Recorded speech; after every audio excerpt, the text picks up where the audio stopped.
Le plaisir est nôtre de vous retrouver ce samedi 26 juillet 2025 pour notre rendez-vous hebdomadaire. Mesdames et messieurs, voici les principales manchettes de cette édition. 7e session du comité de direction de l'hôpital général Adolphe Cissé. Pour clore, nous reviendrons sur le commandement territorial des forces de police Kouilou-Pointe-Noire, doté de 2 véhicules pour l'opérationnalisation de l'unité de brigade anticriminalité. Merci pour votre fidélité à DRTV HT Pointe-Noire.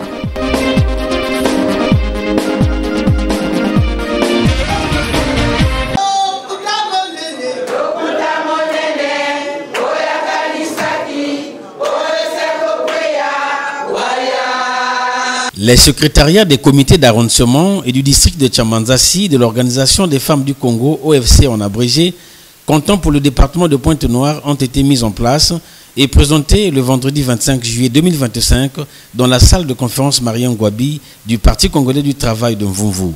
Ce, dans le cadre de la directive 18 du PCT-OFC du 30 juin 2025 relative à la structuration et à la restructuration des organes intermédiaires et de base de l'Organisation des femmes du Congo, département de Pointe-Noire.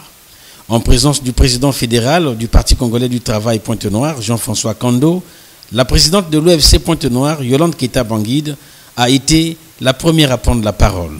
L'honneur m'échoit de venir vous rendre compte du résultat du travail abattu sur le terrain en cette fin de mandat.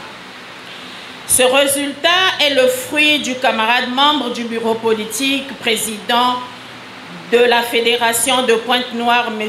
Jean-François Kando, pour son leadership éclairé sous la haute impulsion de la direction politique nationale.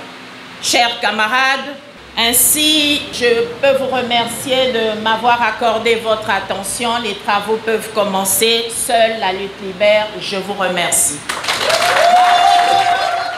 Par la suite, les membres des secrétariats de l'OFC des 6 arrondissements de Pointe-Noire et du district de Tchamanzassi ont été présentés dans la salle sous les ovations de l'assistance.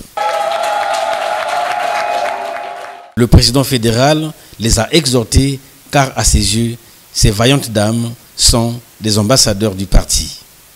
Vous êtes désormais dans les arrondissements et le district de Tchamanzassi, de notre département, les principaux ambassadeurs de la victoire de notre parti à toutes les confrontations politiques. Vous êtes désormais les principaux comptables avec les structures du parti des séants, les principaux responsables de nos performances et de nos déconvenues dans ces circonscriptions administratives. En termes plus clairs, je veux dire que s'il y a victoire, c'est vous. Et s'il y a défaite, c'est vous. Puisque vous avez accepté de faire partie de ces structures très opérationnelles, parce que ce seraient des structures de terrain. Vous savez d'ores et déjà quelle va être votre responsabilité par rapport aux échéances politiques qui pointent à l'horizon. Très prochainement, une nouvelle structure fédérale de l'OFC, après le mandat de la présidente actuelle, sera mise en place. Elle aura pour mission de fédérer toutes les femmes du Parti congolais du travail pour soutenir la candidature du futur candidat du Parti congolais du travail à la présidentielle de 2026.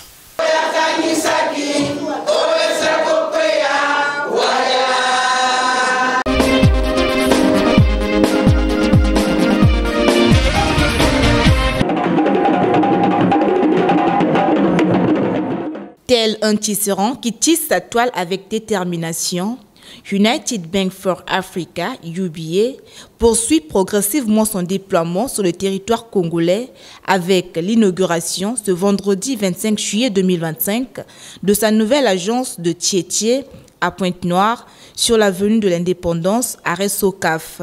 Cet acte reflète la volonté de rapprocher la banque à la population en toute confiance.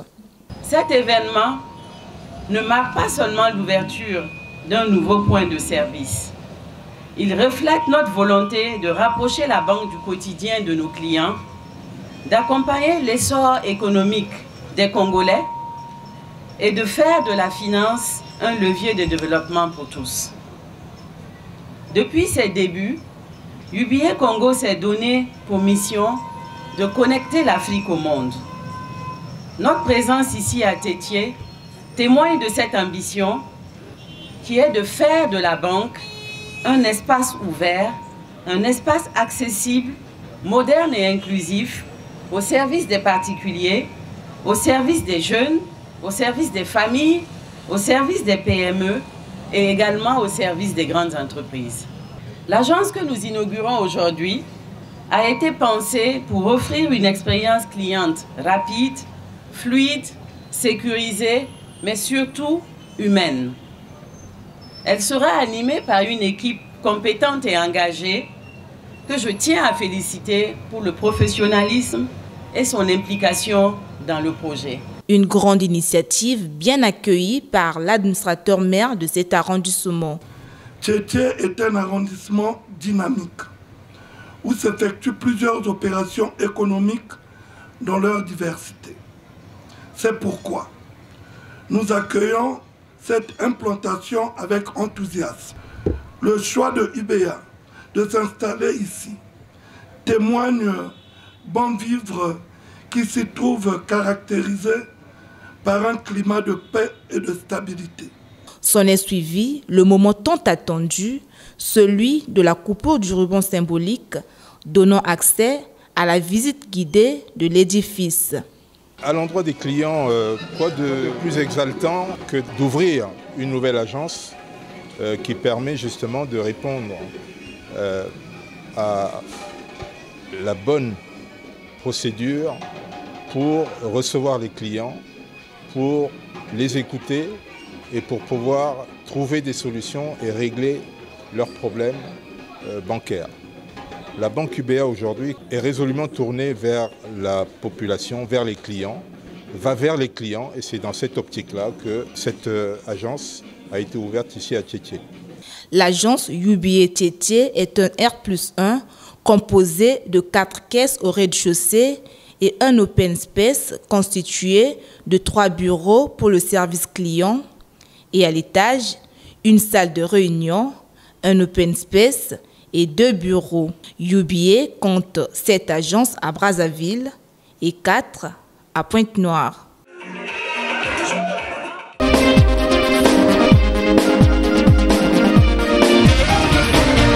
Directeur départemental de Pointe-Noire, Monsieur Galoy Paul, ingénieur des eaux et forêts. Nommé par décret numéro 2025-227 du 11 juin 2025, portant nomination des directeurs départementaux relevant du ministère de l'économie forestière, Paul Galoy, nouveau directeur départemental de l'économie forestière de Pointe-Noire, a été officiellement installé dans ses fonctions mercredi 23 juillet 2025 par le secrétaire général du département de Pointe-Noire, représentant le préfet. Peu avant son installation, s'est tenue la cérémonie de passation de service avec le directeur départemental sortant.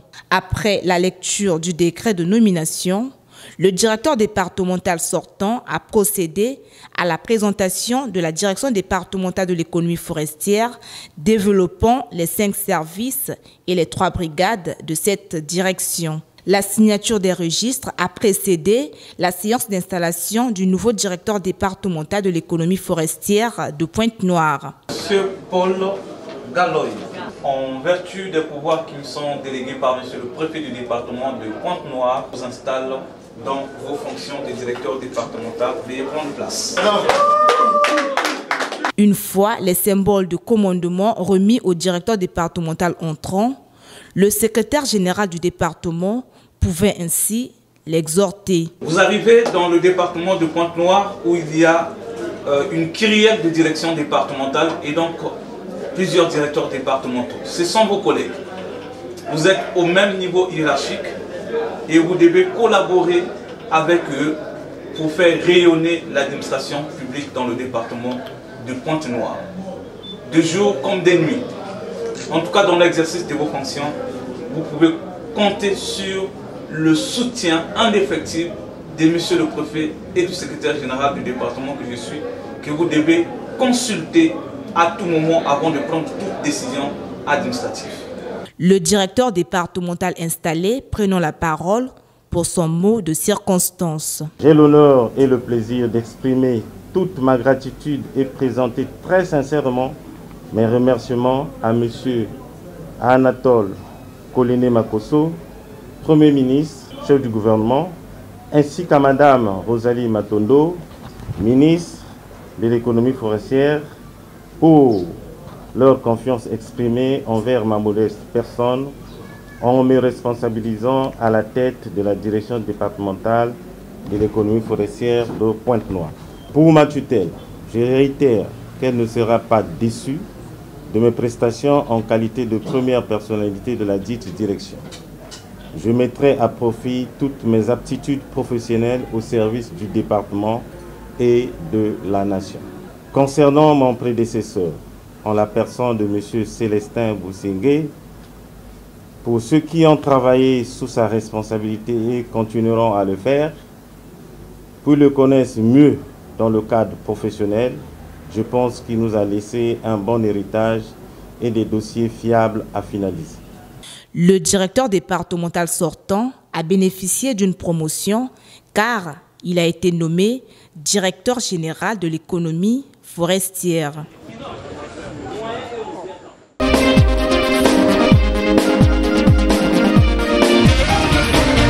Lancée à Dolisie le 17 juillet dernier, la deuxième édition de la caravane de l'entrepreneuriat dédiée au corridor de croissance sud a atterri à Kibangu le mardi 22 juillet 2025, ce qui a valu un accueil en grande pompe de la ministre des Petites et Moyennes Entreprises et de l'Artisanat par les populations de la sous-préfecture de Kibangu et ses environs. En présence de la préfète du département du Niari, la cérémonie a débuté par le rituel de bénédiction des lieux avant que l'administrateur maire de la communauté urbaine de Kibangu ne prenne la parole pour son mot d'accueil. Le directeur général de l'Agence de développement des petites et moyennes entreprises a dans son allocution justifié le choix porté sur Kibangu.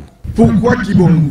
Parce que cette localité est riche de ressources naturelles et humaines encore sous-exploitées. Située dans une zone forestière dense, Kibangu bénéficie d'un écosystème propice au développement de filières agricoles diversifiées. Le sol est riche en calcaire, ressources utiles dans de nombreuses activités, notamment la fabrication artisanale de matériaux ou la culture améliorée. La proximité du fleuve Niari offre également un fort potentiel halieutique. La pêche artisanale y est pratiquée, mais mérite d'être structurée pour devenir un véritable levier économique local. Plus encore, le sous-sol de Kibangu recèle des indices de cuivre, une richesse minérale stratégique qui, bien exploitée et maîtrisée, peut contribuer à la transformation économique de la zone. Le passage de Dolisie a permis l'enrôlement de 1281 personnes. Un hommage déférent a été rendu au chef de l'État Denis Sassou Nguesso par la dynamique des élus locaux du Congo, ici représenté par le distingué conseiller Mathieu Bifingu Yoba. Par la suite, quelques jeunes porteurs de projets ont été présentés avant que la ministre ne s'adresse à la jeunesse. Chers jeunes, si la caravane s'arrête aujourd'hui à Kibangu, c'est pour vous donner les moyens d'agir à travers 5 axes clairs et concrets. Notamment susciter l'esprit d'entreprise, faciliter l'accès à la formation et à la formalisation, valoriser les initiatives locales, accompagner les porteurs d'idées et de projets et vous guider vers les financements qui sont disponibles. Autrement dit, vous aider à transformer vos idées en entreprises, vos ambitions en projets structurés, vos rêves en réalité productive. Un écosystème qui s'est complètement mobilisé pour vous dans le Niari et ici à Kibangu. À travers cette caravane, le ministère des Petites et Moyennes Entreprises et de l'Artisanat déploie tout l'écosystème national d'appui à l'entrepreneuriat, composé des structures telles que l'ADPME qui nous amène ici aujourd'hui, l'Agence pour la promotion de l'artisanat, la CPCE, l'Agence pour la création des entreprises, le FIGA, que vous connaissez très bien, le Fonds d'impulsion, de garantie et d'accompagnement, et la BSTPE. Le ministère des Petites et Moyennes Entreprises et de l'Artisanat, à travers ses structures de terrain, est mobilisé pour orienter, former et amener la jeunesse vers les financements. Une semaine durant, les équipes techniques de la caravane resteront à la disposition des jeunes de Kibangu.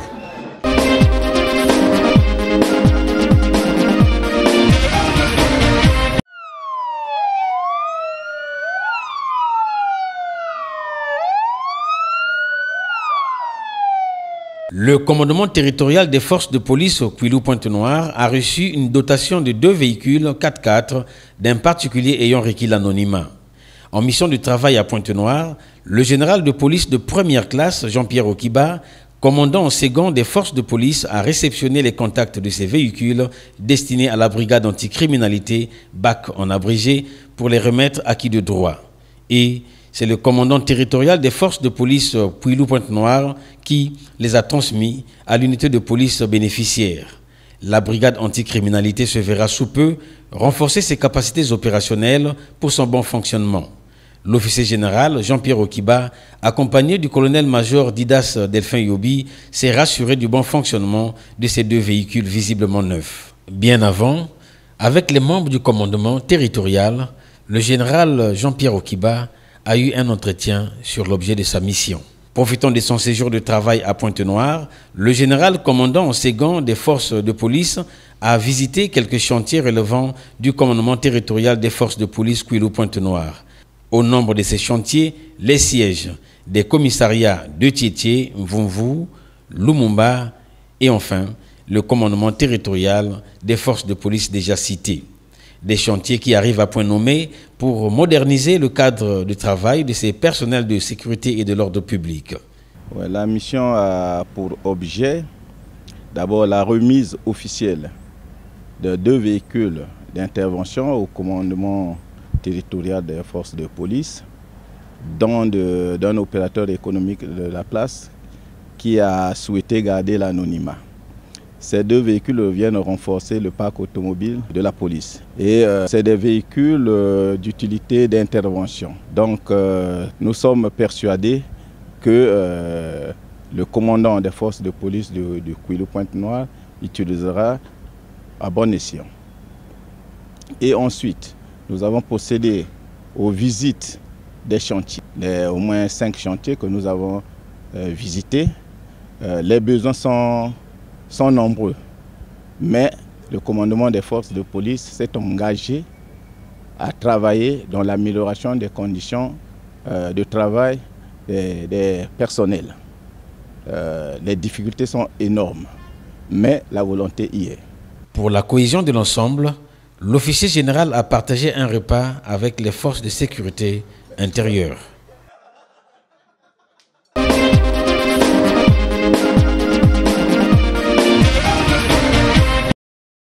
L'hôpital général Adolphe Cissé a tenu à Pointe-Noire le lundi 21 juillet 2025 sa 7e session du comité de direction sous la tutelle du professeur Alexis Elira Dokekias, président de ce CODIR. Cette session se tient dans un contexte marqué par des difficultés financières globales impactant directement le secteur de la santé.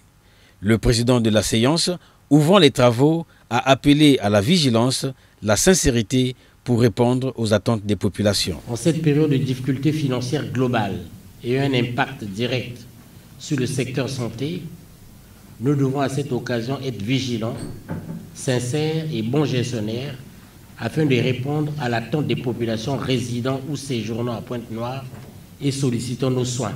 La qualité de l'accueil des plaignants, l'offre de soins ne devrait nullement être altérée par des difficultés quelconques, car la vie d'un être humain est sacrée et nécessite des efforts et sacrifices. Notre établissement de soins, bâti sur une architecture coloniale dispersée, a vieilli et nécessite que l'infrastructure soit modernisée, bien équipée, et que le transport, le passage d'un patient d'un espace à un autre ne soit plus un chemin de croix, même si, pour atteindre le sommet de la pénitence, on finira toujours par arriver. Ces 2 dernières années, l'hôpital général Adolphe Cissé accuse des turbulences, entravant ainsi son bon fonctionnement. Ces 2 dernières années, des turbulences ont entravé le bon fonctionnement de cet établissement de soins par une agitation sociale répétée, devenue un refrain qui nuit à la productivité, facteur essentiel à l'acquisition des moyens financiers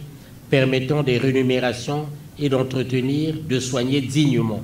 Nous ne devons pas être aveugles, car face à ces difficultés, mais avec détermination, humilité et efficacité, nous serons en mesure de poursuivre ensemble la marche vers l'atteinte des ODD dont la Fondation est guidée par les directives de son excellent M. Denis Sassou Nguesso, président de la République, dans son programme de gouvernement. En marge des recommandations, le budget annuel exercice 2025 a été adopté avec amendement à la somme de 4 955 millions de francs CFA. Sur certains points saillants, des recommandations ont été formulées à l'endroit de la direction de l'hôpital. Il s'agit de 1. Élaboration d'un projet quinquennal de réhabilitation complète de l'hôpital avant son centenaire dont la célébration est prévue en 2031. 2. Renforcement des capacités du laboratoire de l'hôpital Jean-Adolphe Cissé avec une gestion autonome. 3. Accélération du processus d'harmonisation des conventions collectives des structures de santé. 4. Construction de l'unité d'hémodialyse. 5. Réhabilitation du bâtiment de la psychiatrie. 6. Réhabilitation des urgences. Ainsi, le budget annuel exercice 2025 est adopté avec amendement à la somme de 4 955 millions de francs CFA. Clôturant les travaux de la session, le professeur Alexis Elira Dokekias a remercié et félicité l'ensemble des conseillers et administrateurs pour la qualité de leur contribution.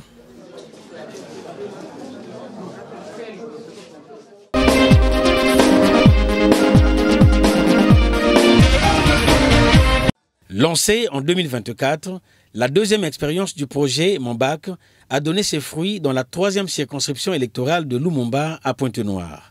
Le dimanche 20 juillet 2025, l'honorable Maurice Mavungu, député de cette circonscription et initiateur de ce projet porteur, a congratulé un échantillon d'admis au baccalauréat technique et général ayant obtenu une moyenne égale ou supérieure à 14. Peu avant cette séance de congratulation, c'est Victor Belli, député suppléant de Lumumba 3, qui s'est adressé aux lauréats. Chers lauréats, ce diplôme que vous venez d'obtenir n'est pas la fin, mais plutôt un commencement. Un nouveau chemin s'ouvre à vous, fait de défis, d'efforts et de grandes espérances. Gardez présent à l'esprit que votre avenir est entre vos mains. Soyez donc audacieux, soyez persévérants. Je vous encourage désormais à poursuivre avec ambition vos études supérieures, à cultiver la rigueur dans le travail et à être des exemples pour les générations à venir. Sur 297 candidats présentés au centre d'encadrement de Lumumba 3, 140 ont été déclarés admis, soit un taux de satisfaction globale de 47,13% au titre de l'année scolaire 2024-2025. Les résultats ont sommairement été présentés par l'administrateur du projet. Notre centre Mambac 2025 a réalisé un pourcentage au baccalauréat général de 51,61%. Le baccalauréat technique et professionnel, au niveau du centre, nous en sommes à 35% pour une première expérience. Je pense que c'est aussi encourageant. Maurice Mavungu, allié de la jeunesse, est un artisan silencieux du progrès et un levier décisif dans le processus de réussite des bacheliers de sa circonscription. Au nom du collectif des admis au baccalauréat, Yann Vitika a remercié le député. Nous tenons tout particulièrement à exprimer notre gratitude à l'honorable Maurice Mavungu, dont l'engagement indéfectible en faveur de l'éducation et de la jeunesse congolaise a été pour nous une source d'inspiration et de motivation.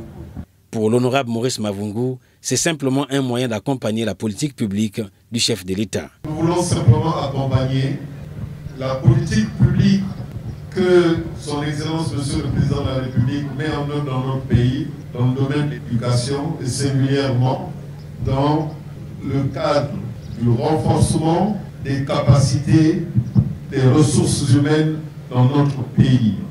Les 5 qui ont franchi le seuil de 14% de moyenne au baccalauréat selon les séries, auront une bourse de 30 000 francs tous les mois à compter du mois de septembre jusqu'à la fin de l'année 2025-2026. Mes collaborateurs se mettront donc en contact avec la famille et les enfants pour regarder les modalités de perception de cette somme. Au titre de l'année scolaire 2025-2026, le député de Lumumba 3 appelle les parents d'élèves à inscrire leurs enfants dès janvier 2026.